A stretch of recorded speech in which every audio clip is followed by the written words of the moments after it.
नौशहरा विरका के इलाके नौखर रोड पर पुलिस नाका तोड़कर फरार होने की कोशिश करने वाले मोटरसाइकिल सवार हादसे का शिकार हो गए, जिसके नतीजे में एक मुलजम शदीद जख्मी हालत में गिरफ्तार, जबकि इसका साथी फरार होने में कामयाब हो गया।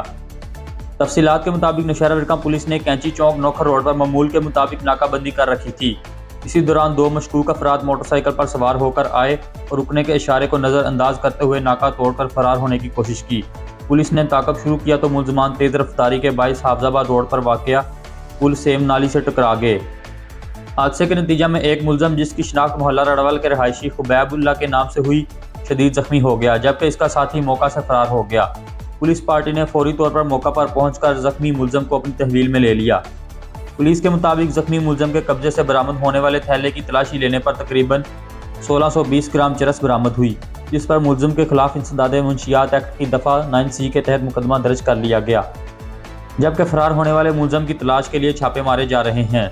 DSP सर्कल अंसर फरूक मान ने इस मौका पर कहा कि मंशियात फरोश मुआशरे के लिए नसूर हैं, इसके खात्मे के लिए पुलिस भरपूर इकदाम कर रही है। इन्होंने कहा कि ऐसे अनासर के खिलाफ बिला इम्तियाज़ कार्रवाइयाँ जारी रहेंगी ताकि नौजवान नस्ल को इस लानत से महफूज बनाया जा सके।